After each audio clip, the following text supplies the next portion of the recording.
Buenas tardes nuevamente. Mi nombre es María Dolores Fernós. Voy a ser la moderadora de este foro. Le damos la bienvenida a todos ustedes. Este foro se intitula Igualdad, el derecho al matrimonio de las personas del mismo sexo. ¿Por qué lo estamos celebrando?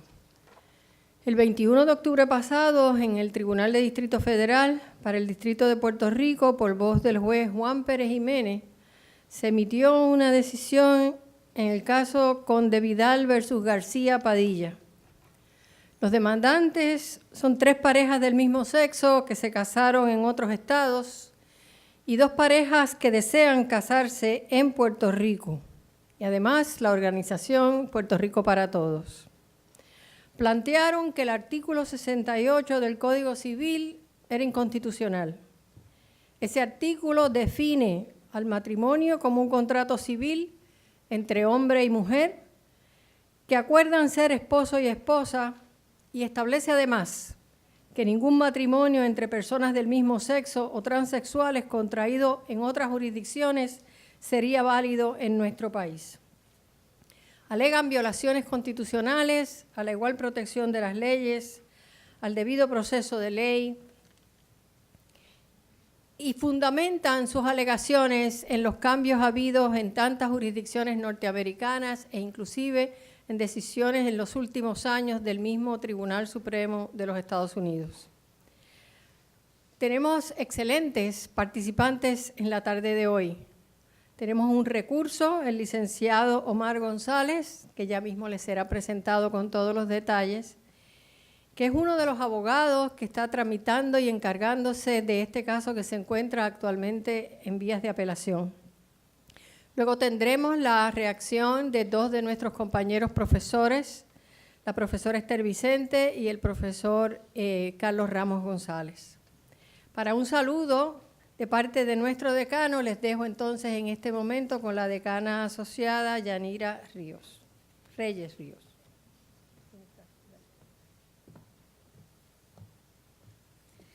Buenas tardes. Primero que todo, quisiera excusar al decano Julio Fontanet, que se encuentra atendiendo los servicios fúnebres de un familiar, y a la decana de estudiantes, que se encuentra fuera de Puerto Rico en una actividad profesional. Pero aunque ellos no estén, nosotros sí estamos aquí, y ustedes son los importantes. Quiero darle las gracias a la revista jurídica, a la ALEP, y al capítulo de la Universidad Interamericana de la Federal Bar Association por organizar este importante evento. Quiero reconocer la presencia de la directora ejecutiva de Profamilias, Blanca Cuevas, al licenciado Joel Ayala, abogado de la Comisión de Derechos Civiles, al licenciado Osvaldo Burgos, portavoz del Comité Amplio para la Búsqueda de la Equidad, a la licenciada Ada Conde y su esposa Ivonne Álvarez, demandantes en este pleito, a profesores, profesoras, estudiantes. Bienvenidas y bienvenidos a esta su casa, la Facultad de Derecho de la Universidad Interamericana, que nuevamente abre sus puertas para convertirse en escenario de debate público sobre asuntos trascendentales para nuestro pueblo. Así, hemos sido espacio para discutir temas como el caso de la ciudadanía y Samoa, la controversia sobre la censura al desnudo y el arte público, el caso de Doral, el referéndum de Escocia y recientemente el cambio climático en el Foro Puerto Rico, una isla sin playas. Hoy nos hacemos tarima para debatir uno de los temas de mayor trascendencia en los últimos años. Aunque los cambios sociales suelen tardar décadas, si no siglos, en los últimos 20 años hemos sido testigos de grandes cambios para la comunidad LGBTIQ. Cambios en la jurisprudencia, como el caso de Lawrence versus Texas y más recientemente el caso de US versus Windsor. También hemos visto cómo los estados de Estados Unidos comienzan a reconocer el matrimonio igualitario a grandes pasos, a nivel de que en este momento 32 estados ya han legalizado el matrimonio igualitario, 21 por jurisprudencia, 8 por legislación y 3 por voto popular. En Puerto Rico vamos un poco más lento y como en un ritmo de salsa, con unos pasitos para adelante y otros pasitos para atrás. Podemos mencionar algunos logros, como el reconocimiento en planes médicos para parejas gay, la aprobación de la Ley de Discriminación por Orientación Sexual en el Empleo, la presentación del proyecto 437 para legalizar la adopción por parejas del mismo sexo. No obstante, la experiencia en nuestros tribunales no ha sido la mejor. Podemos mencionar el caso de Pueblo versus Leandro Ruiz del 2003, en el que el Tribunal Supremo de Puerto Rico determinó que la ley de violencia doméstica no aplica a personas del mismo sexo, y el caso de AAR, en el que el Tribunal Supremo negó la adopción a una pareja del mismo sexo. En el primer caso, la legislatura atendió el asunto y esperemos que en el segundo caso, de la misma manera, la legislatura atienda a este problema. Hoy discutimos otra manifestación del discrimen, la prohibición del matrimonio igualitario en Puerto Rico. Me honra darles la bienvenida y darle la bienvenida particularmente a estos distinguidos panelistas y comencemos la discusión. Buenas tardes.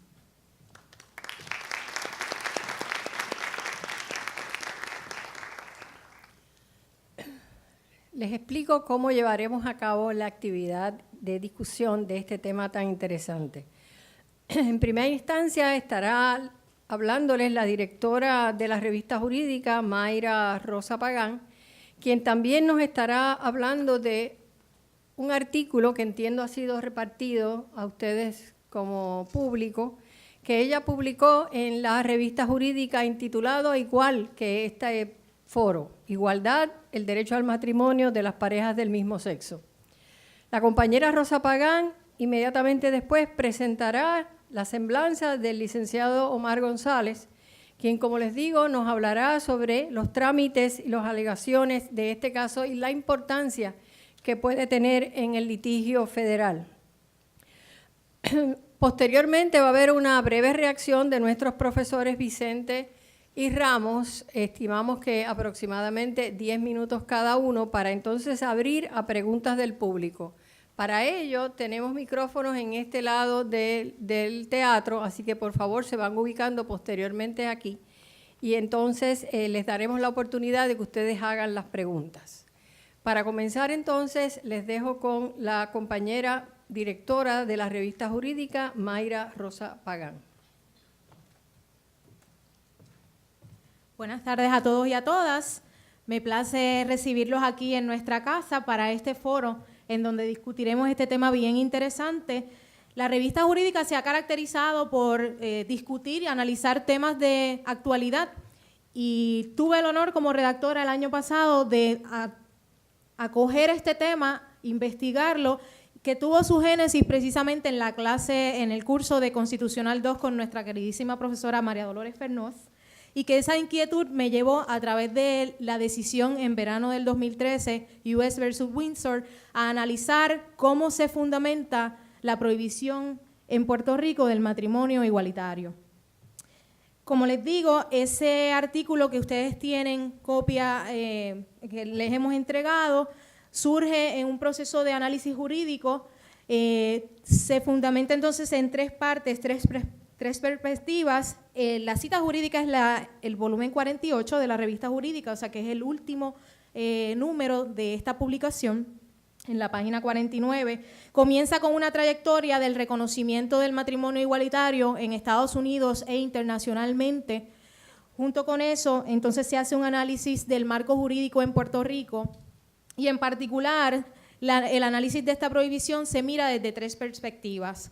Comienzo con el derecho a la intimidad y como ustedes sabrán, los que hayan tomado ya constitucional, pues hay que pasar por un proceso de un escrutinio estricto cuando se va a afectar un derecho fundamental como es el de la intimidad. Luego se mira esa prohibición desde el marco teórico de lo que es un contrato civil y para eso se analiza la doctrina del menoscabo de las obligaciones contractuales. Y por último, se analiza la prohibición desde la perspectiva de la separación de Iglesia y Estado. Ante todo ese análisis, concluimos que no encontramos evidencia en nuestro ordenamiento jurídico que justifique la intromisión del Estado, sea rebasando el escrutinio estricto o sea el racional. Y por lo tanto, hacemos una propuesta de cómo debe leer el artículo 68 de nuestro Código Civil para igualar como conforme a nuestra Constitución, lo que es las leyes, ¿verdad? Todas las personas ante la ley.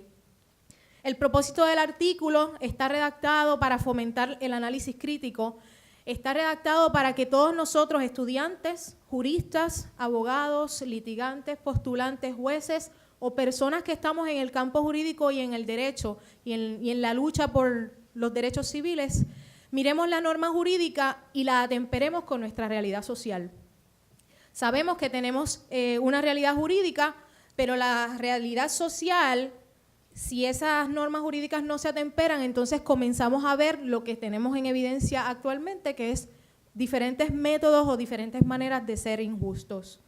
Así que el llamado que se le hace a través de ese escrito es a la concienciación, a promover la equidad y a promover la justicia que nuestra Constitución así proclama. Nosotros en la revista jurídica y en mi opinión personal espero que sea un artículo que sirva como fuente jurídica para investigación, para el desarrollo de los argumentos y para el desarrollo de lo que es este debate inteligente entre todos nosotros, y que sirva para ustedes como estudiantes también para fomentarlos a que miren el derecho, reten la norma y busquemos el cambio por la igualdad social. Gracias a todos por venir y que disfruten el foro.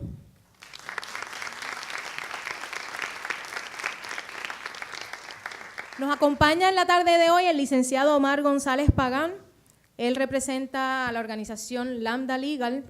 El licenciado González Pagán recibió su grado en Derecho, el Juris Doctor de la Facultad de Derecho de la Universidad de Pensilvania, y tiene una maestría en Estudios Ambientales de la Escuela de Artes y Ciencias de la Universidad de Pensilvania también.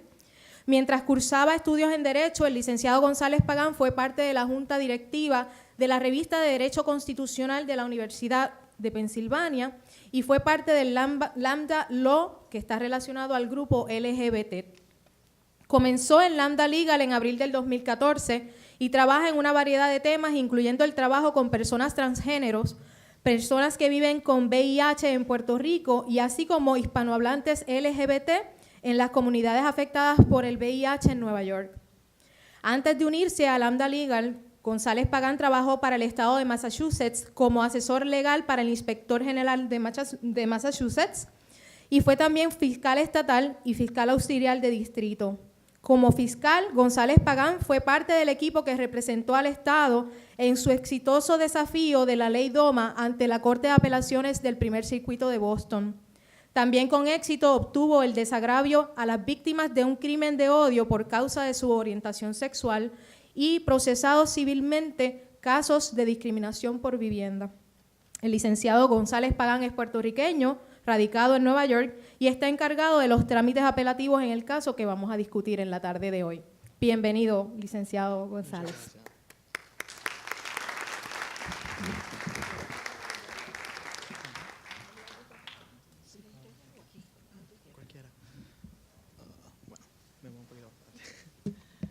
Muchas gracias por tenerme aquí y muchas gracias por invitarme a la Facultad de Derecho.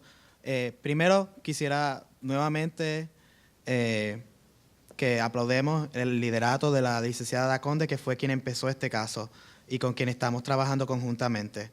Ara, muchas gracias. Y pues obviamente esto es un issue de vanguardia, un issue que está en las mentes de todas las personas en los Estados Unidos y en Puerto Rico. Y es algo que ha tomado la nación por los pasados año y medio de una manera grande, de una manera que ha tapado toda la nación, ha acaparado toda la nación y la discusión ocurre en todos los hogares, en todas las escuelas, en todos los sitios de empleo.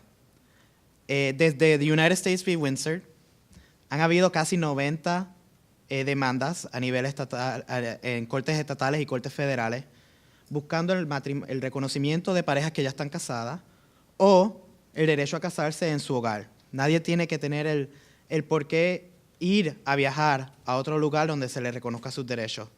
Y no todas las familias en Puerto Rico ni en todos los estados tienen los recursos económicos ni, bueno, la suerte de contar con los recursos para poder viajar y llevar a sus familias y celebrar en otro lugar donde se les reconozca sus derechos para después regresar a Puerto Rico, donde por lo menos aunque se les reconozca a nivel federal, no se le va a reconocer a nivel estatal. Quisiera dar un poquito dónde estamos el landscape, y me perdona si entro un poquito al español e inglés, nacido y criado en Puerto Rico, pero con 11 años afuera ya se me daña de vez en cuando el español. Pero quisiera hablarle un poquito de cómo es que está el landscape ahora mismo. Como mencionó la decana, tenemos 32 estados y el Distrito de Columbia con matrimonio. Quisiera enfatizar que en junio de 2013, cuando se decidió Windsor, eran menos de 11. Desde ese entonces hemos triplificado la cantidad de jurisdicciones donde tenemos el matrimonio igualitario. Eso es nunca ha ocurrido en ningún movimiento social, ningún movimiento de derechos civiles. Pero, como saben, el Tribunal Supremo de Estados Unidos decidió no escuchar este caso en octubre 6. Tenía ante sí apelaciones del cuarto, séptimo y décimo circuito de apelaciones, involucrando siete peticiones de 5 casos de 4 estados. Y en todo eso lo que ha ocurrido es que tenemos ahora un patchwork, ¿verdad? Tenemos donde hay circuitos donde la ley ya es de que el matrimonio igualitario, estamos hablando ya en que hay 3 estados más, Montana, South Carolina, Kansas, donde la ley, por lo menos a nivel de circuito, indica de que hay un derecho igualitario al matrimonio. Sin embargo, esos 3 estados específicamente todavía están combatiendo lo que pues, no pueden combatir ya en sus jurisdicciones, pero están yendo por las mociones como quiera. Vamos al caso de Puerto Rico. En marzo 25, la licenciada Conde, junto a Ivonne, radicaron una demanda para el reconocimiento de su matrimonio que se llevó en Massachusetts, aquí en Puerto Rico. Y la importancia de eso la importancia para ellas y tanto para las familias que nosotros representamos y para todas las familias LGBT en Puerto Rico del matrimonio es increíble. No solo afecta el derecho a sucesiones, no solo afecta el derecho a visitar a tu pareja como no existe la adopción junta por parejas del mismo sexo, una de la hija o el hijo de la pareja en el hospital, sino que afecta también los taxes que pagamos todos como ciudadanos, pero más importante que todo eso, y esos son los daños concretos, los daños económicos que ocurren, también afecta la dignidad de cada ser humano, su valor como persona. Los daños que ocurren debido a que existan estas prohibiciones en la ley es que envía un mensaje por el Estado, por el gobierno, a todo otro ciudadano, de que estas personas no son igual a ti, de que los puedes tratar distintos en todas las esferas que existen en la sociedad. Estos casos, aunque y los derechos LGBT son muchos por los que tenemos que luchar. En Puerto Rico ya logramos una gran victoria el año pasado con que se pasara la prohibición al discrimen en el empleo, pero en eso también se perdió y se diluyó la ley a que se perdiera lo que fue el discrimen en la vivienda, en las acomodaciones públicas, en los servicios. Todo eso son cosas que faltan por hacer. Y eliminar un mensaje de discriminación por el Estado ayuda por lo menos a fomentar un ambiente en donde las personas reconozcan que todos somos iguales. Justo luego de que la licenciada Conde radicó su demanda, nos contactó a nosotros, estuvimos en conversaciones y queríamos expandir este caso. Queríamos asegurarnos de que este caso, trabajando juntos, fuera un caso que cubriera no solamente el derecho al reconocimiento de los matrimonios existentes, pero sino el derecho también a casarse en Puerto Rico.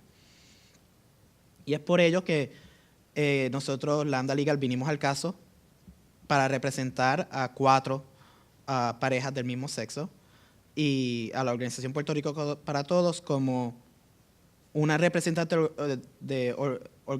organizacional donde podíamos representar a otros miembros.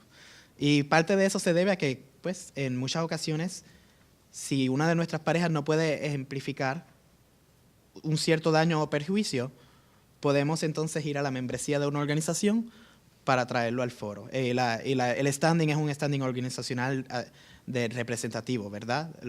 Ellos no tienen un daño como tal como organización, sino un daño a sus miembros. En nuestra demanda hemos alegado 2 reclamos específicamente. Una violación a los derechos fundamentales de las parejas del mismo sexo. Y claro está, esos derechos caen en el individuo, no en la pareja como un ente. Y eso incluye el derecho al casarse, específicamente, derecho a la asociación, derecho a la intimidad, derecho a dirigir y fomentar tu familia en términos de tus hijos y su crianza. Y la igual protección de las leyes. Y todo esto está basado en, pues, nos estamos basando en la Constitución Federal. Parte se debe a que entendemos que, como está constituido actualmente el foro del Tribunal Supremo de Puerto Rico, no es el más positivo para las familias LGBT. Y pues entendíamos y entendemos que el foro federal iba a proveer una vía para proteger estos derechos a las familias en Puerto Rico. En parte también queríamos asegurarnos que existe algo que en el primer circuito, donde todos los estados, las otras jurisdicciones que forman parte del primer circuito, tienen el matrimonio igualitario. Y claro está, eso ha ocurrido de distintas maneras para esos estados. Obviamente tenemos Massachusetts, que fue el primer estado en legalizar el matrimonio igualitario, pero eso fue por decisión del Tribunal Supremo Estatal en el 2003 y se tomó efecto en el 2004. Tenemos a Maine, que donde se decidió por vía del voto de la gente en el 2012. Y tenemos a New Hampshire y a Rhode Island, donde se legalizó por la vía legislativa. Pero no existe ninguna otra jurisdicción que pueda traer un caso de matrimonio igualitario dentro del primer circuito. Un circuito que entendemos y al cual vamos ahora próximamente en semanas, relativamente favorable y va a contribuir a la conversación nacional jurídica que existe en términos de los circuitos apelativos. Ya tenemos decisiones del 4º, 7º, 9º y 10º circuito, todas favorables. El jueves pasado recibimos una decisión no favorable del 6º circuito y esos casos, incluso hubo argumentos involucran 4 estados, 6 casos distintos, 2 de Ohio, 2 de Kentucky, 1 de Tennessee y 1 de Michigan. Van a ser apelados al Tribunal Supremo próximamente. Nosotros estamos involucrados en el caso de Ohio específicamente.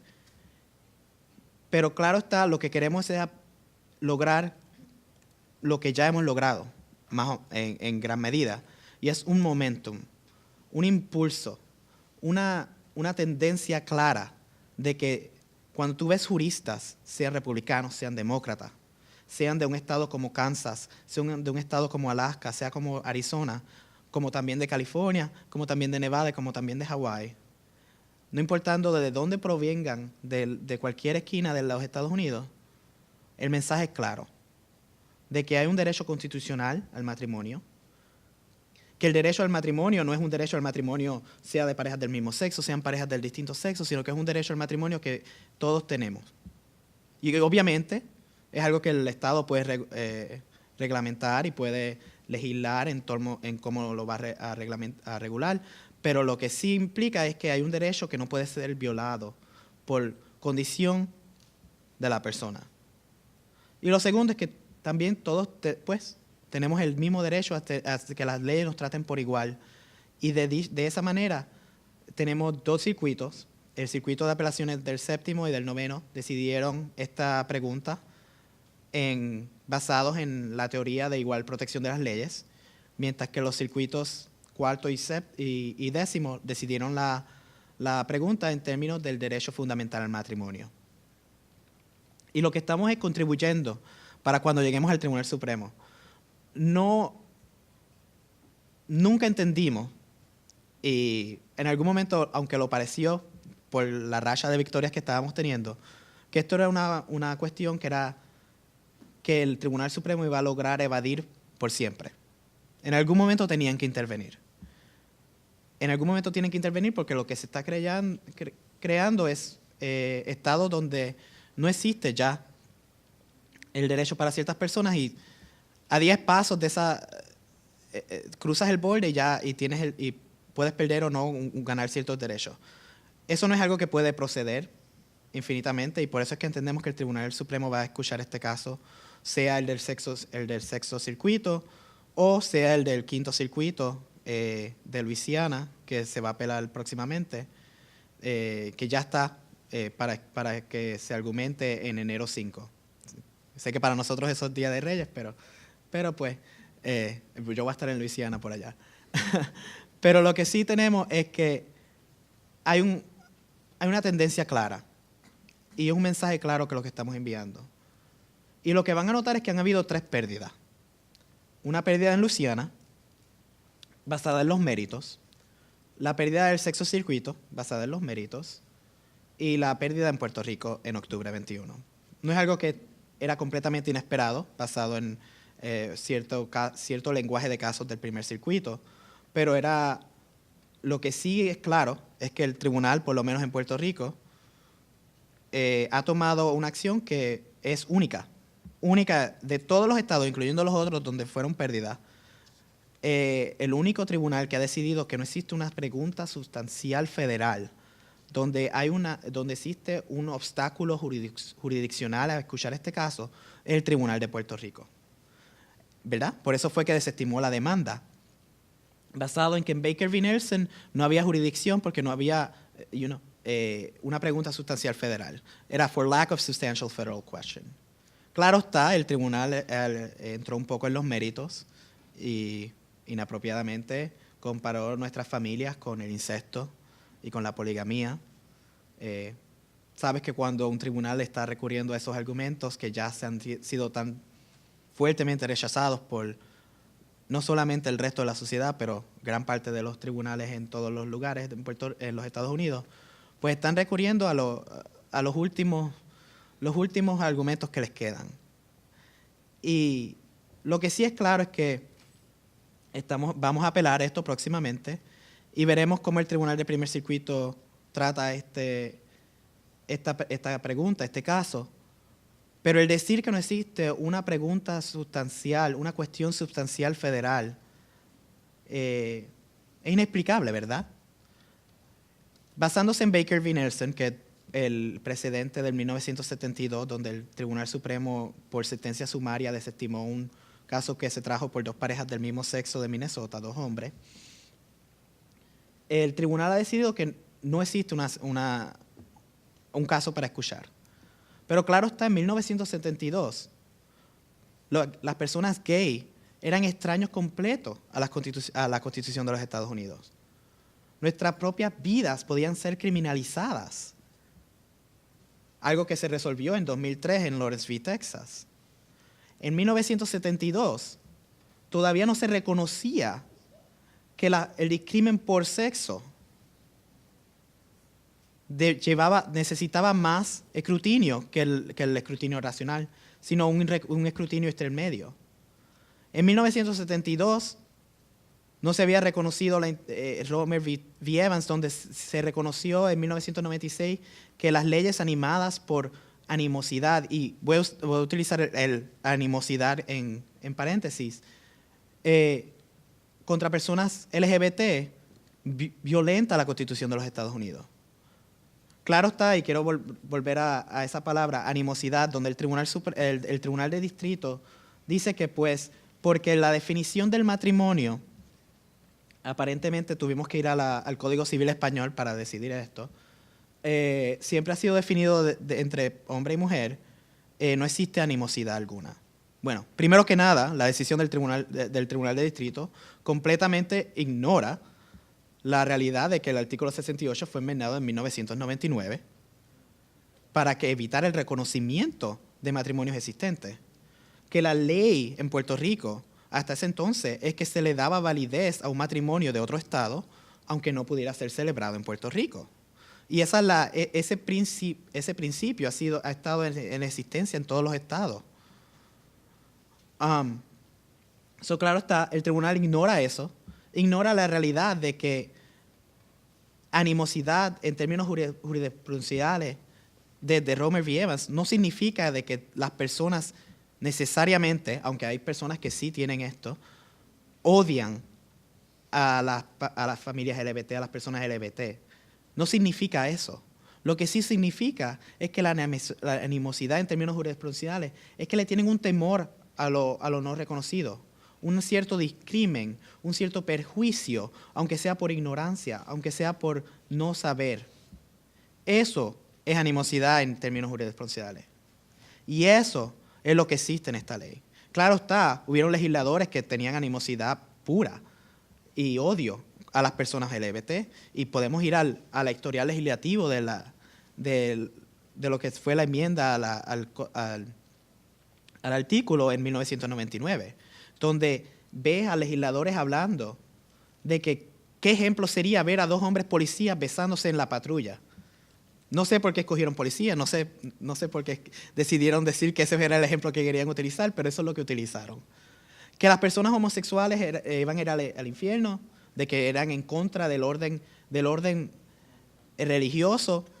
Y claro está, el gobernador ahora mismo se basa en su defensa de esta ley, en que aunque él apoya que tengamos los derechos, claro está, no hemos levantado ni un dedo para hacer eso, pero en términos de uniones civiles, pero aunque él apoya que tengamos todos los derechos, la palabra matrimonio es algo que recibimos del orden religioso. Pues hay una separación, como Mayra hace en su artículo, entre iglesia y Estado. Y la realidad es que estamos hablando aquí del matrimonio civil. Y claro está, y hubo un caso en North Carolina que fue traído por iglesias y personas eclesiásticas, donde el argumento, aparte de violar el derecho al fundamental al matrimonio y la igual protección de las leyes de estas prohibiciones, el argumento también fue que viola el derecho a la libertad de religión, porque estás tomando una visión, una sola visión de aunque sea la religión que sea más grande, la que más acapara, pero estás endorsando una sola visión religiosa en términos de cómo estás legislando el matrimonio. La realidad es que muchas iglesias favorecen el derecho al matrimonio igualitario. Y la idea de que esto es un argumento que va en contra de la libertad de religión de las personas, pues no es cierto. Esto es un argumento en términos de las leyes, en términos de las leyes civiles, y cada religión es, claro está, de acuerdo a su base, a sus creencias, que van a tomar estas decisiones. Pero el decir de que esto es un argumento religioso y que estamos violentando el derecho a la libertad de religión de personas por lograr la igualdad de protección de las leyes es una farsa. Y es algo que hemos logrado vencer, y fue una de las victorias que tuvimos en el Tribunal de Distrito cuando dejamos que la Alianza de Juristas Cristianos no interviniera en nuestro caso. Nosotros ahora vamos a estar apelando. Es algo de unas pocas semanas que esperamos radicar nuestro brief, pero lo que sí esperamos es que por lo menos logremos añadir con nuestro caso de Puerto Rico a la conversación, a la jurisprudencia que va a ser considerada en el Tribunal Supremo. Y si el Tribunal Supremo todavía no ha tomado su decisión de aquí a allá, pues quién sabe. Pero lo que sí estamos buscando es que estamos rectificar los derechos de las parejas LGBT en Puerto Rico, de las familias LGBT en Puerto Rico. La realidad es que, aunque hayan leyes de adopción que discriminen, aquí las parejas LGBT crían familias, tienen familias. Y la existencia de nosotros no va a valer de si esta decisión es positiva o mala. Todos estamos aquí ya existentes y convivimos como quiera. Lo importante es que todos seamos tratados de la misma manera. Y quiero hablar un poquito sobre nuestras parejas. Me escucharon hablar un poco de Ada e Ivonne, de algunos de los daños, incluyendo a la hija de Ada, Adita, que Ivonne y Ada criaron juntas y pues quieren tener esa relación formalizada. Pero también tenemos a Joan y Fabiola, que quieren adoptar juntas pero no pueden. Tenemos a José y Tomás, que porque trabajan para una corporación pública, José todavía no puede añadir a Tomás a su seguro médico, aunque estén casados. Tenemos a Yolanda y a Zulma, que han criado a la hija de Yolanda juntas. Tenemos a Maritza y a Iris. Y quiero hablar un poquito de Maritza e Iris. Esto es una pareja que ha estado junta desde el 10º grado de la high. Llevan casi 40 años juntas. Han criado una hija juntas. Esto es un ejemplo de una pareja y una familia ejemplar. Esto es lo que se debe resaltar en Puerto Rico. Pero se le prohíbe casarse. Iris es una veterana del Golfo Pérsico y también de ir a Panamá en los 1980. Una veterana que recibe disabilidad en parte por su servicio a la nación. Sin embargo, esos beneficios son menos de lo que recibiría si pudiera casarse con Maritza. Y nunca se los pudiera transferir a Maritza si le fuera a pasar algo. Aunque es importante que hablemos de las leyes y la jurisprudencia, lo que sí quiero enfatizar es que debemos mantener en mente cada día que estamos hablando de estos asuntos, de los daños reales que estas familias viven día a día. De que estas son personas que son sus vecinos, familiares de ustedes, me imagino, colegas del trabajo, personas alrededor de la esquina. Pero lo que sí importa es que estas personas sí pasan problemas y pues daños reales económicos, no económicos, que afectan que si nos pasara a cualquiera de nosotros, sea gay o straight, heterosexual o no, cualquiera estaría ofendido, cualquiera sufriría y cualquiera quisiera rectificar estos problemas. Cuando estemos hablando de estos casos, no vamos a hablar nada más de lo abstracto, vamos a hablar de lo real, vamos a hablar de los daños reales que ocurren, del mensaje que se le envía a la juventud LGBT en Puerto Rico cuando se le dice que eres menos que. Y eso es lo que ha sido importante para todas las victorias que hemos recibido, que por lo que van de 50 decisiones por tribunales. Ya recibimos Kansas y Missouri la semana pasada. Puede que subamos a 33 y 34 estados esta misma semana. Pero al hablar de esto, tenemos que enfatizar estos problemas, estos daños reales. Y lo que van a encontrar dentro de la decisión del Tribunal del Sexto Circuito, dentro de la decisión del Tribunal del Distrito de Puerto Rico y dentro de la decisión del Distrito de Luisiana, es que las familias LGBT como tal, los demandantes de esos casos, no son abstracciones para el tribunal. En ningún momento el Tribunal de Puerto Rico, ni el Sexto Circuito, ni el Tribunal de Luisiana se enfoca en las familias que de verdad esto toca. Y es esa falta de consideración de los daños y perjuicios que sí ocurren en esta familia que resona cuando tú lees una decisión que es adversa.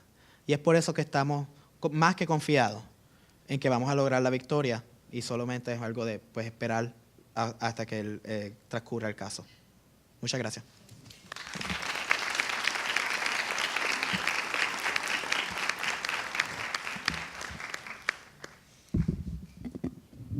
Me quedo aquí para estos comentarios y presentar ahora para nuestros comentaristas, pero se me había olvidado recordarles o decirles que el licenciado Omar González vino expresamente para este foro.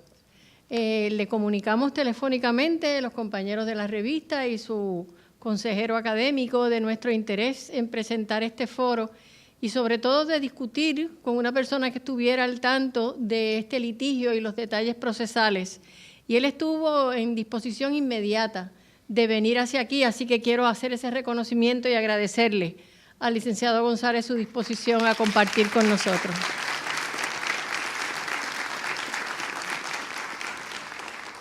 Ahora nos gustaría escuchar los comentarios de nuestros profesores y comenzamos con la profesora Esther Vicente.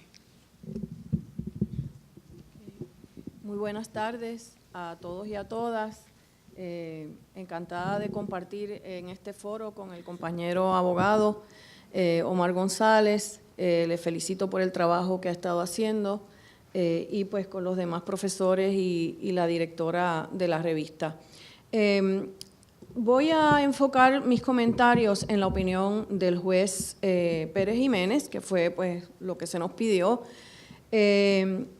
Y más que nada opté por tomar este camino porque he escuchado a varios abogados que tienen programas de radio, de esos programas de opinión que hay aquí en el país, y incluso algunos profesores de esta facultad o estudiantes decir que la opinión del juez Pérez Jiménez es correcta en derecho o conforme a derecho.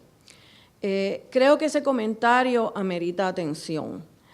De lo que nos ha expuesto el compañero, resulta claro que hay un planteamiento de derecho constitucional al amparo de la Constitución de Estados Unidos, que se le ha planteado a muchísimos tribunales a través de Estados Unidos y al Tribunal Federal para el Distrito de Puerto Rico en este caso. La opinión del juez Pérez Jiménez, desde mi perspectiva, y estamos aquí con estudiantes de primer año que están tomando el curso de Introducción al Derecho, aprendiendo sobre los diversos acercamientos al proceso de adjudicación judicial. Pues esa opinión, desde mi perspectiva, es una opinión formalista que se enmarca dentro de esa tradición formalista con el propósito de justificar una conclusión a la que el juez ya tenía y que nos da al final del caso después de todo su análisis jurídico. Y la conclusión que él nos da es que el matrimonio es la unidad esencial del Estado y del orden político, y que el matrimonio es la familia tradicional guiada hacia la procreación y hacia el establecimiento de un orden político, y luego voy a hablar sobre eso. Pero cuando digo que es una opinión formalista, me refiero a que se enmarcó en esa visión de adjudicación en que los jueces meramente buscan la definición de un concepto o analizan literalmente la norma o simplemente se limitan a aplicar técnicamente lo que otros tribunales han decidido o tribunales que consideran tienen la palabra sobre el asunto. Un ejemplo de una opinión formalista de nuestro Tribunal Supremo es el caso UPR versus Laborde, donde el tribunal buscó la definición de huelga, como el diccionario define huelga como un derecho de los trabajadores, pues entonces como los estudiantes no son trabajadores, pues no tienen derecho a la huelga. A eso me refiero con las opiniones y la forma de adjudicar de forma formalista. En este caso, hay otras maneras de acercarse al proceso de adjudicación judicial, otras maneras no formalistas. Por ejemplo, jueces que miran el desarrollo histórico de la figura o la institución jurídica que estén analizando, jueces que toman en consideración el contexto social, el contexto económico, el contexto político, jueces que toman en consideración el efecto o las consecuencias de la norma jurídica y el efecto y las consecuencias de la decisión judicial, la determinación que tomen. Desde esa perspectiva hemos recibido en nuestro país, por ejemplo, el caso Figueroa Ferrer versus Ela, el caso en el que se estableció el divorcio por consentimiento mutuo y se declaró inconstitucional una norma del Código Civil.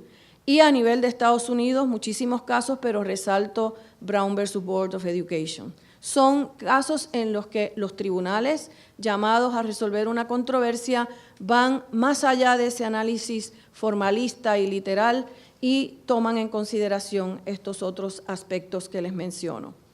Pero la opinión del juez Pérez Jiménez también se puede cuestionar desde una perspectiva de análisis formalista del derecho, porque en esa opinión el juez meramente se limita a usar como precedente el caso ya mencionado, Baker versus Nelson, un caso en que dos hombres que querían casarse les fue negado el derecho en Minnesota, el Tribunal Supremo de Minnesota resolvió en su contra y acudieron al Tribunal Supremo de Estados Unidos y el tribunal rehusó considerar el pleito por no haber una cuestión constitucional fundamental bajo la Constitución de Estados Unidos. Un caso del 1972 en el que el Tribunal Supremo no entró a considerar los méritos.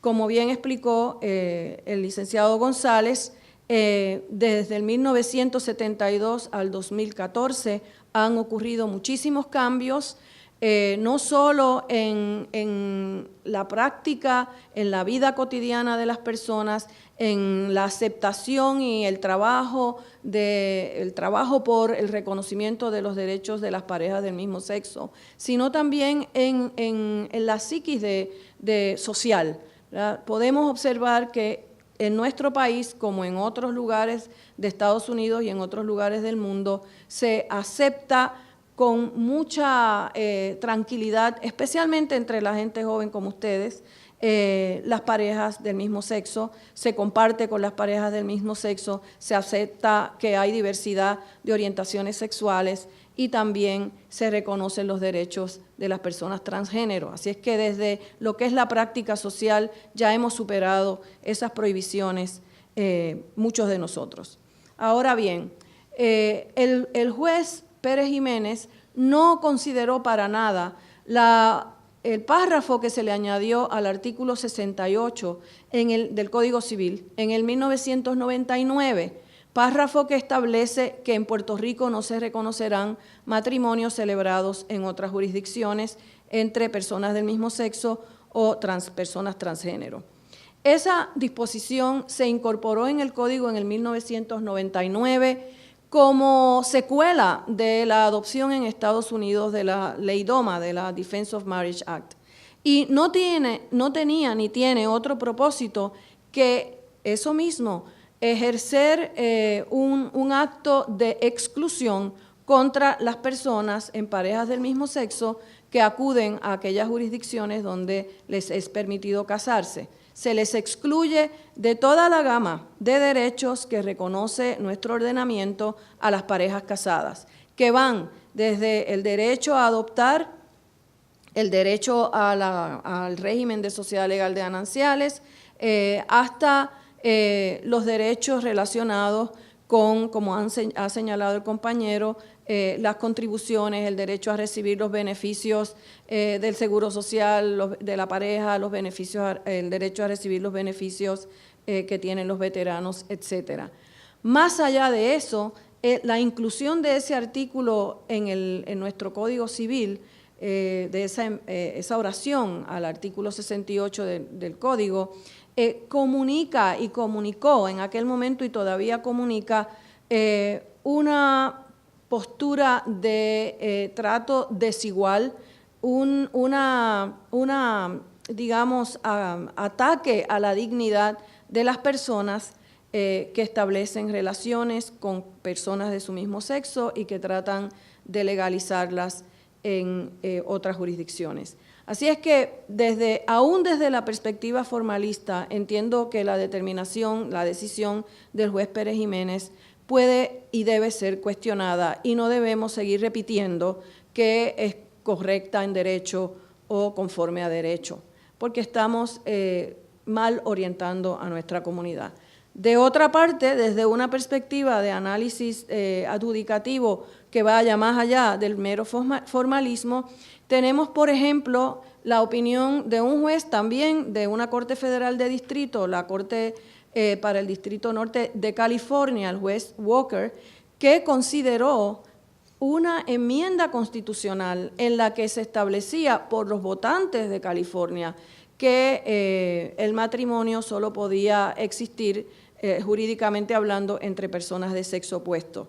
Ese juez de una corte similar a la corte del juez Pérez Jiménez, en lugar de escudarse en precedentes como ese que utilizó el juez, optó por considerar la controversia en sus méritos. Escuchó testimonio de las parejas del mismo sexo que estaban cuestionando la validez constitucional de esa enmienda a la Constitución de California a la luz de la Constitución de Estados Unidos. El juez Walker consideró testimonio de las personas directamente afectadas por la enmienda constitucional. Y recuerden, les estoy hablando de una enmienda constitucional, no de una ley que está en el Código desde hace 125 años, en la que Puerto Rico no participó, porque la heredamos del Código Civil Español del 1889, código que ha sido enmendado para eliminar esa exclusión en el 2005.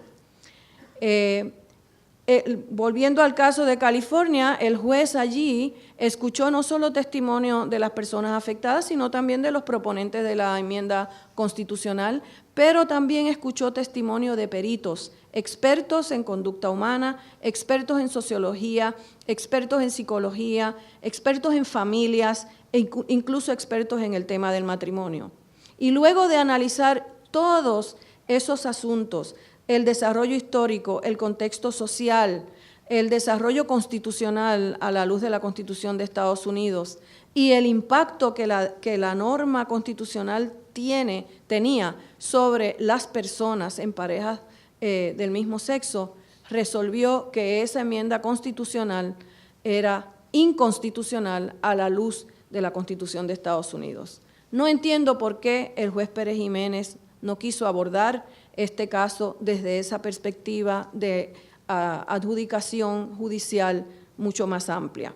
De otra parte, otros jueces en esa corte se han lanzado a resolver casos contrarios a los precedentes que ha establecido el Tribunal Supremo. Doy, por ejemplo, y aquí termino, el caso en que uno de los jueces de la Corte de Distrito resolvió que Puerto Rico es un estado incorporado, contrario a lo que ha dicho el Tribunal Supremo en los casos insulares, donde ha dicho que Puerto Rico es un estado no incorporado. Así es que si nos lanzamos a retar precedentes del Supremo en casos relacionados con el estatus político, ¿por qué no hacerlo sobre el estatus de las personas que habitan en esta isla y la dignidad de todos aquí en el país? Gracias.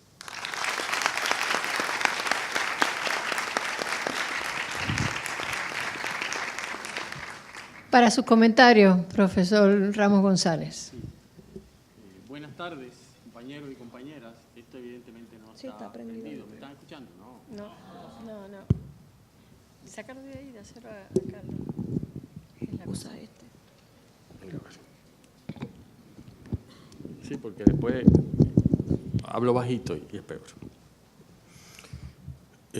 Buenas tardes, compañeros y compañeras, sobre todo el distinguido colega invitado, y gracias otra vez por estar aquí. Cuando me hablaron del foro, expresé que hoy es un día muy largo para mí, tengo 3 clases, ¿verdad? Pero el tema obviamente obliga. Y cuando me toca tercero, pues, ¿qué puedo decir sino todas las anteriores? Pero voy a intentar profundizar brevemente sobre alguno de lo que se ha comentado, aspectos a mi juicio que son medulares. Lo que la compañera Vicente llama la visión formalista, que en efecto así es. Yo creo que la decisión del juez Pérez Jiménez, que no hay excusa, compañeros estudiantes de Derecho, para no leerla, porque se la repartieron aquí hoy. Eso es para leerlo. Y es muy importante que la lean por lo que aquí se ha dicho.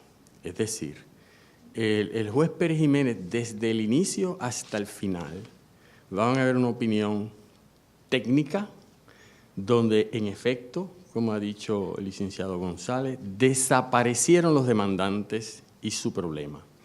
Entonces, eso crea una situación terrible para cualquier jurista, porque se acude al tribunal con sed de justicia, se acude al tribunal con sed de justicia.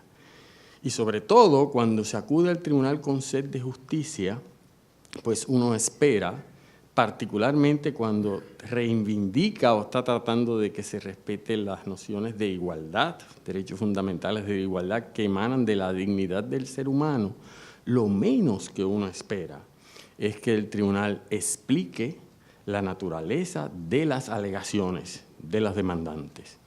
Y está totalmente escaso lo que ustedes escucharon ahorita del compañero explicando quiénes son las demandantes, cuáles las circunstancias que las obligan a ir en sed de justicia al tribunal, por el bien de ellas como ser humano, por el bien de ellas para sus hijos e hijas, para su entorno.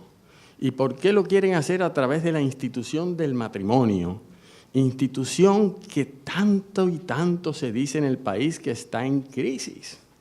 Y el valor prevaleciente es el intentar fortalecerla. Y entonces resulta que unas parejas quieren fortalecerlas y el tribunal nunca explica por qué no. Es decir, ¿dónde está el planteamiento fundamental, que también ha dicho reiteradamente el Tribunal Supremo de los Estados Unidos, de la importancia que tiene el matrimonio para esta sociedad?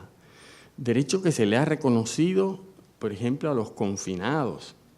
Y cuando usted lee esa opinión del Tribunal Supremo de Estados Unidos, donde reivindica el derecho de los confinados a casarse, conjuntamente con el caso de Loving versus Virginia, que era una prohibición, también surgió años después la prohibición de los confinados, el tribunal explica, mire, el matrimonio es un compromiso público, es un compromiso emocional, es una forma de vida, y es verdad que las estadísticas para muchos demuestran que no les ha funcionado, para muchos otros sí, con sus alzas y sus bajas.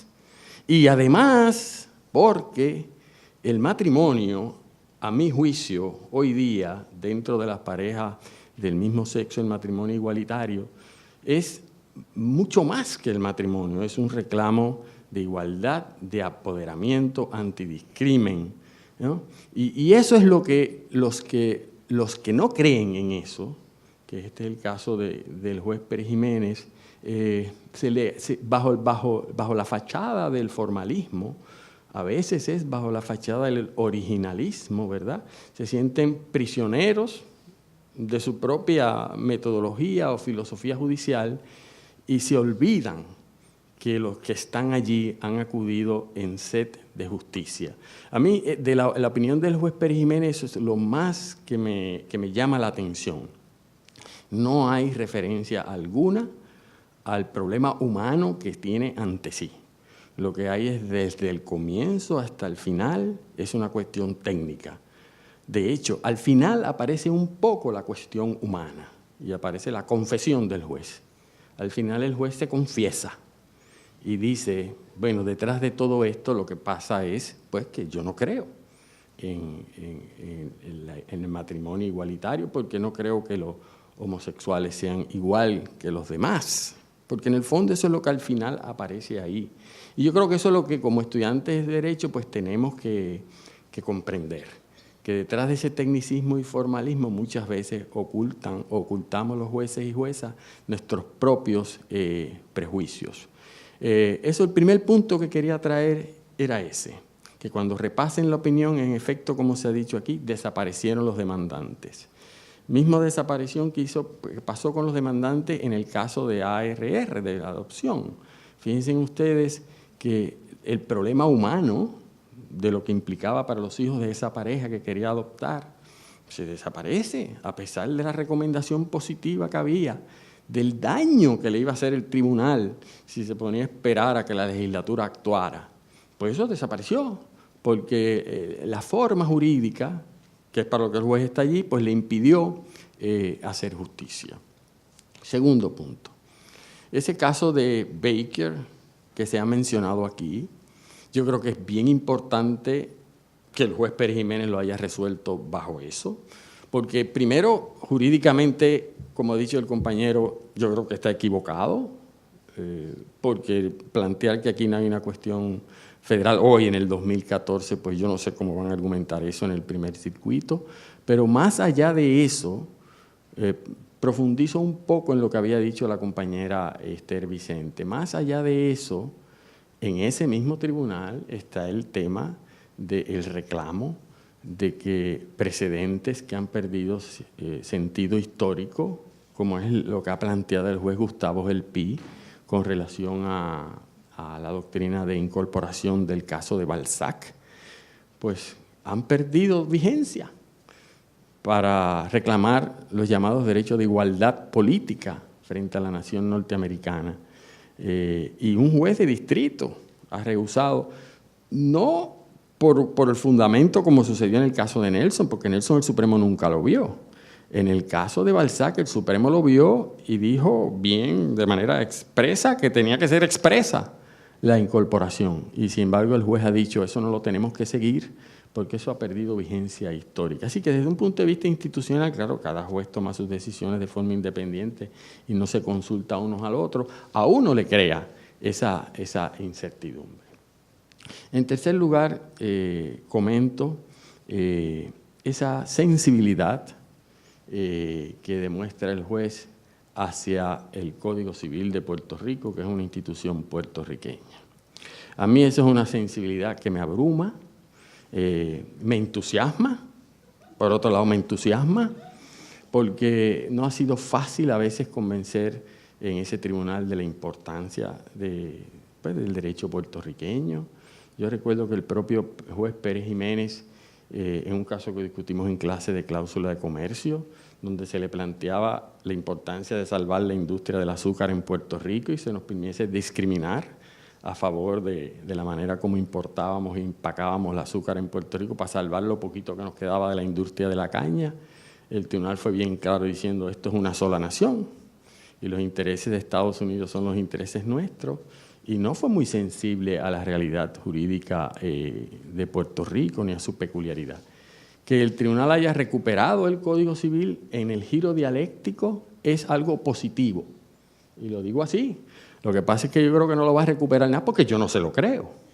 No se lo creo porque, vuelvo y digo, detrás de la formalidad hay otro asunto. Expreso también una opinión con relación a esa opinión y al juez, y señalo lo siguiente. Yo no sé la relación que cada cual tiene con jueces y jueces aquí, pero yo conozco al juez Pérez Jiménez, por muchos años litigué en su sala, es un juez a quien yo le tengo un gran afecto y un gran respeto. Voy a aclarar eso.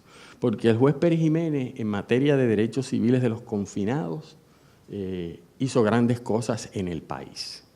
Que algunos se lo querrán reconocer, otros no. Yo, como defensor de los derechos de los confinados, bueno, pues se los reconozco. Lo que pasa es que, repito, no creo que el juez haya perdido sensibilidad. Lo que pasa es que el juez no cree en la igualdad que estamos discutiendo aquí hoy. Y yo creo que no la cree por razones quizás religiosas. Es un juez que históricamente, los que vamos a ese tribunal sabemos que ha sido un defensor acérrimo del matrimonio, y detrás de esa incapacidad, que recuerda mucho aquella incapacidad del juez White, los que han estudiado Derecho Constitucional saben el caso de Bowers versus Hardwick, que declaraba que era perfectamente constitucional el delito de sodomía. ¿Se acuerdan? Que le decía, lo que le decía a sus oficiales jurídicos, lo que pasa es que yo nunca en mi vida he conocido un homosexual, ¿cómo puedo reconocer la sodomía? Y resulta que su oficial jurídico era homosexual, ¿verdad? Que no se lo pudo decir en ese momento. Y yo creo que es un poco, detrás de la opinión del juez Pérez Jiménez, hay un poco de concepción anacrónica, prehistórica, incapaz de estar a los tiempos para tomar la decisión, a mi juicio, correcta. Esa es mi opinión de esa decisión del juez equivocada. No voy a comentar más nada porque pues sería ya abundar en lo que ya se ha dicho para abrirnos a las preguntas de ustedes. Muchas gracias.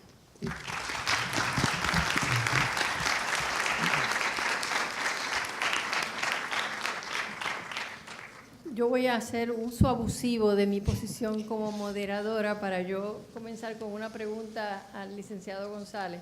Y es precisamente haciendo mención del caso de Bowers versus Hardwick del Tribunal Supremo, cuando inicialmente en el 1986, creo que es ese caso, determinó que era constitucional el delito de sodomía. Y después el mismo tribunal, 17 años después, en Lawrence versus Texas, se revoca a sí mismo. Y lo interesante de esos dos casos es que comienzan precisamente ambos casos con hacerse preguntas diferentes. En el caso de Bowers versus Hardwick se preguntaba el juez White precisamente, vamos a buscar en la historia y cuándo se han reconocido derechos a los homosexuales. Porque si se han reconocido, bueno, pues entonces ellos tienen un reclamo válido. 17 años después en Lawrence, el tribunal dice, es que esa no era la pregunta. Es que esa no era la pregunta. La pregunta es si hay un derecho fundamental a la intimidad de las personas decidir con quién van a tener una relación íntima amorosa. Y entonces lo encaja dentro de un derecho fundamental constitucional.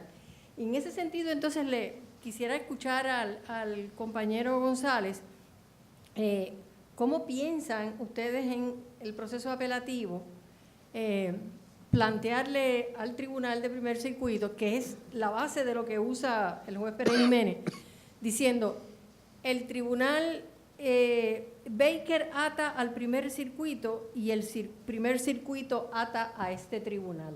Esa fue una frase casi lapidaria del juez Pérez Jiménez, diciendo que como ya el caso de Baker había dicho que no había cuestión fundamental sustancial, bueno, pues ellos no tenían más remedio que seguir el precedente. Y añade que hace escasamente 2 años el Tribunal de Circuito cita afirmativamente el caso de Baker. ¿Cómo ustedes le van a buscar la vuelta a ese argumento de que el caso de Baker está vigente en el mismo Primer Circuito? Claro. Quisiera empezar esto con... reconozco que la decisión en este caso es algo que todo el mundo debe leer. Hay muchas cosas que aprender de esta decisión. Primero, que si tú estás citando una proposición y tienes una página completa que es un but sí, es decir, pero mira la longitud de cortes que están en contra de la proposición que yo estoy diciendo, hay algo malo con tu proposición, ¿verdad? Si tú tienes que citar a 30 y pico de casos para decir que tú estás incorrecto y que tú estás difiriendo del consenso que ya existe jurisprudencialmente, pues es algo que, ¿verdad? Un aviso, te dice, cuidado, aquí va a pasar algo que no debe estar pasando. Y debes mirar eso, y si alguno de nosotros nos convertimos en juristas en algún momento, nadie, por favor, haga eso en sus argumentos legales, ¿verdad? Pero segundo, el juez cita lenguaje que existe en el Primer Circuito en Massachusetts v. HHS, que fue el caso que encontró inconstitucional la prohibición al reconocimiento de los matrimonios entre personas del mismo sexo a nivel federal. Encontró DOMA ser inconstitucional en el 2012. Y este era uno de 3 casos que estaban ante el Tribunal Supremo de los Estados Unidos y que últimamente tomó el caso de Windsor, que fue el que decidió en junio de 2013. En Massachusetts, y la profesora Vicente y yo hablamos de esto un poquito, uno de los argumentos que ya hicimos ante la Corte y que pues obviamente nos reiteramos, es que si hay algo que ejemplifica el concepto de dicta en una decisión, es la oración que se trata sobre Baker v. Nelson en Massachusetts v. HHS. Ante sí, la Corte lo que tenía era una ley federal en torno al reconocimiento de matrimonios existentes por el gobierno federal, no por un estado. Inclusive, la Corte del Primer Circuito dice, bueno, si tuviéramos la cuestión de matrimonio entre personas del mismo sexo entre nosotros, pues Baker v. Nelson nos ata las manos y no podríamos hacer nada. Pero no tenemos esa cuestión ante nosotros y Baker v. Nelson no nos ata las manos porque eso no es lo que está ante nosotros. Pues obviamente esa es la definición de dicta. Es algo que está dicho por decir, no tiene que ver con los argumentos, no tiene que ver con los planteamientos ante esa Corte. Esa es la primera deficiencia en utilizar Baker v. Nelson y utilizar Massachusetts v. HHS como backup ante los argumentos tan claros de por qué Baker v. Nelson no aplica. Porque Baker v. Nelson es antes de Frontiero, de Virginia, United States v. Virginia, de Romer v. Evans, de Lawrence v. Texas y United States v. Windsor.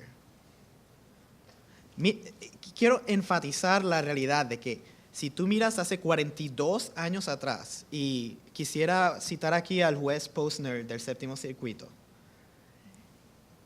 42 años atrás, las personas gays y lesbianas eran extraños a la Constitución de los Estados Unidos, completamente. Si tu vida podía ser criminalizada, ¿cómo en algún momento ibas a tener un derecho al matrimonio?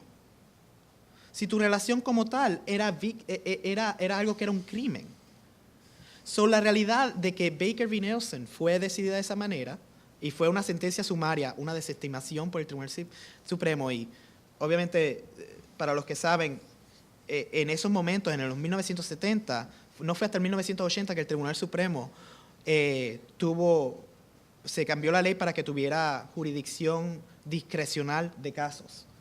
En 1972, todas las apelaciones de los circuitos iban al Tribunal Supremo y el Tribunal Supremo tenía que decir si tomaba el caso o no.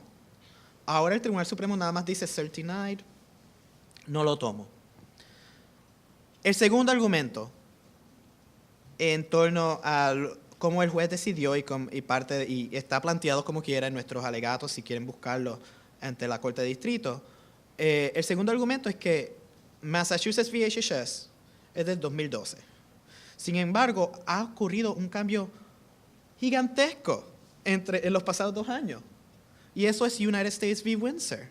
En United States v. Windsor se habló explícitamente de la igualdad y la dignidad de las parejas del mismo sexo, de sus hijos, de sus hijas, de los daños que la exclusión de sus relaciones ante el gobierno eso causa y de la importancia de que sus derechos sean reconocidos por igual, no solo para las parejas como tal, pero sino para las hijas y los hijos que ellos crían y que son tan importantes para la nación. So, si Massachusetts v. HHS fuera el pronunciamiento en Massachusetts v. HHS, no fuera dicta, lo cual lo es, como quiera, el doctrinal developments que han ocurrido desde 2012 al 2014 es fundamental, es gigantesco. Y eso es parte de lo que el juez en ningún momento, si ven en su opinión, toma en consideración. Y es algo que pues plantearemos ante el primer circuito. Gracias, compañero González. Preguntas de la audiencia, por favor, se ubican por aquí en el micrófono. Janet. Bueno, esta pregunta es para el licenciado Omar González Pagán. Usted mencionó que va a haber una apelación. ¿Cuál sería el efecto en el que el primer circuito la confirme o la revoque? Bueno, 2 cosas. El matrimonio existe por otras vías en las otras jurisdicciones dentro del primer circuito. So, cualquier decisión del primer circuito afectará solamente a Puerto Rico, en términos prácticos. Segundo, también tenemos que pensar en la manera en que está postulado este caso. Obviamente, en decidir si hay una cuestión fundamental federal, si hay un planteamiento verdadero, pues cualquier corte como quiera tiene que ir a los argumentos de mérito del caso. So, en parte, pues esperamos que el primer circuito tome todos los argumentos necesarios y haga un pronunciamiento completo. Pero, porque es una desestimación en términos jurisdiccionales, existe la posibilidad de que el tribunal nada más conteste esa pregunta de manera bien estrecha y pues volvamos otra vez al tribunal del distrito a argumentar los méritos nuevamente. Existen varias posibilidades, obviamente no podemos anticipar lo que los jueces hacen y ojalá pudiéramos leer sus mentes, pero eso no ocurre. Pero sí lo que esperamos es que vamos a tener, todos los argumentos van a estar frente al primer circuito y pues veremos cómo resolverá el caso. De cualquier manera, como saben, hubo la decisión del sexto circuito. Ya esta semana van a haber unas peticiones para el Tribunal Supremo para que tome esos casos. Y también quisiera anticipar, y quiero que vean, al nivel de que ustedes tengan un interés personal en seguir esta controversia, quiero que vean lo que va a ocurrir mañana o el miércoles. Sobre una decisión del Tribunal de Kansas diciendo que la prohibición al matrimonio en Kansas es constitucional. El 10º circuito ya decidió esto, que es el que tiene jurisdicción, y el Tribunal Supremo denegó revisión de esa decisión en octubre 6.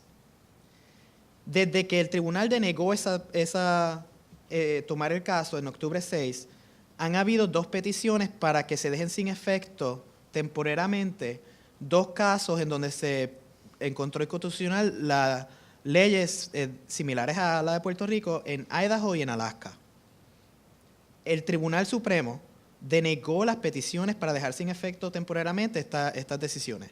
Y por eso es que Alaska y Idaho ya tienen matrimonio. Resulta que ahora tenemos la decisión del Tribunal del Sexto Circuito que crea pues, lo que se le llama el Circuit Split, donde pues ahora el Tribunal Supremo en sí tiene una obligación como tal en resolver esto a nivel nacional, porque crea una diferencia entre jurisdicciones en derecho. La petición de Kansas está ante el Tribunal Supremo, y si el Tribunal Supremo no actúa de aquí para mañana, la decisión de Kansas toma efecto mañana, el 11 de noviembre. ¿Cómo el Tribunal Supremo decida si va a dejar sin efecto la decisión de Kansas? Obviamente, no nos dice su pensamiento en los méritos, no podemos leer mucho entre ellos, pero sí podemos decir lo que nos está diciendo prácticamente. Y lo que esperamos es que, pues, como nos dijo en octubre 6, en términos prácticos, vamos a dejar de que el matrimonio siga creciendo en los estados, vamos a dejar de que esto ocurra y en algún momento vamos a tener que decidir esto en los méritos, pero augura bien para el derecho al matrimonio igualitario. ¿Alguna otra pregunta, intervención? Yo sé que muchos de ustedes tienen clase ahora a la 1:30, tal vez por eso entonces no están estirando la actividad, pero hay espacio para una más. Así que si alguno se anima.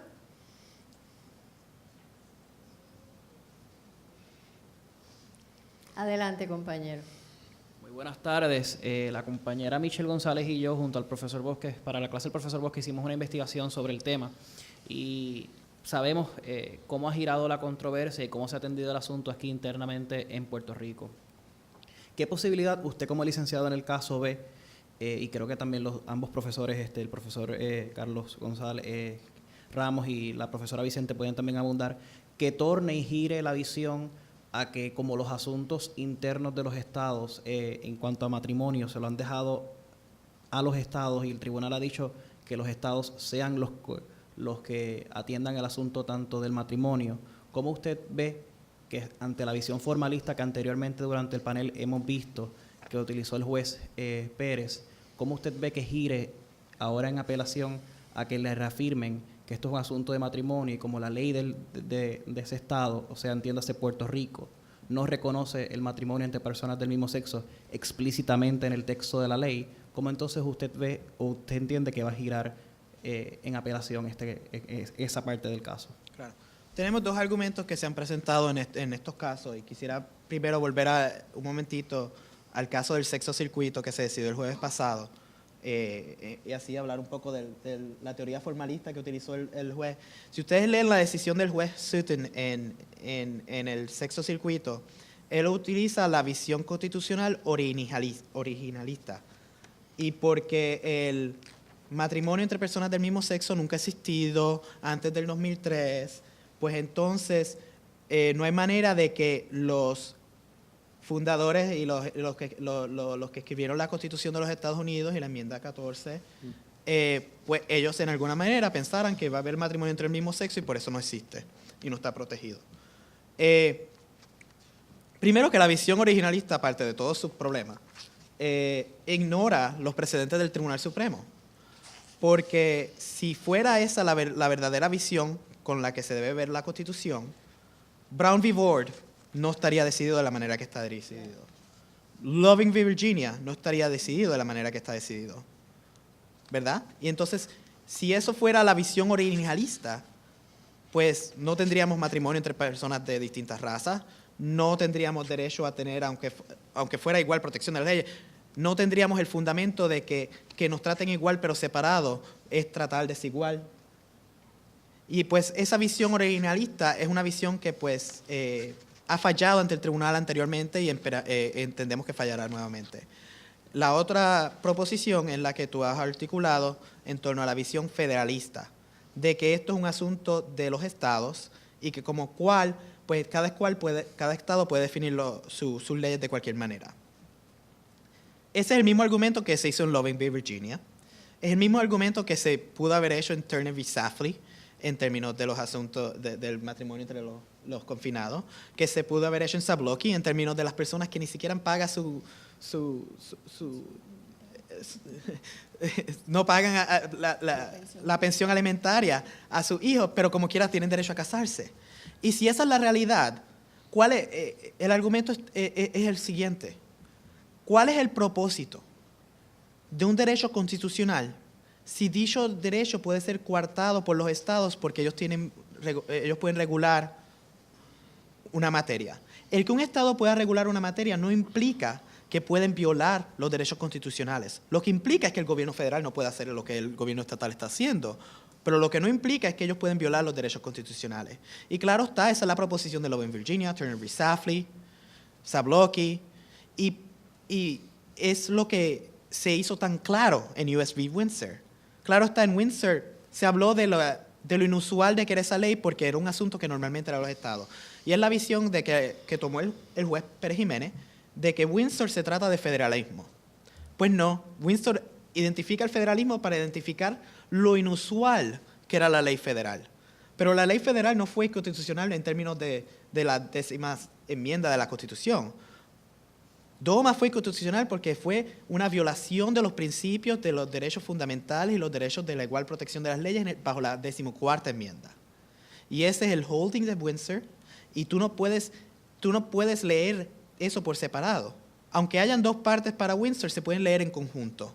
Que los estados tienen un derecho a regular el matrimonio, que es algo que es la provincia de los estados, pero que los estados tienen que respetar los derechos constitucionales y que esos derechos constitucionales se basan en la igualdad y la dignidad de las personas, no importando de quiénes son. Bien, jóvenes, pues les agradecemos que estén aquí, pero ahora para unas palabras de clausura les dejo con la directora de la revista jurídica. Muchas gracias a todos por su atención. Gracias le damos a todos los panelistas por haber sacado de su tiempo, tanto los profesores de nuestra facultad como el licenciado Omar González por haber viajado expresamente para asistirnos y orientarnos durante la tarde de hoy. Queremos agradecerles de una manera las organizaciones que estamos que convocamos esta actividad, la revista jurídica, la LEP y el capítulo estudiantil de la SBA, le tiene unos regalitos para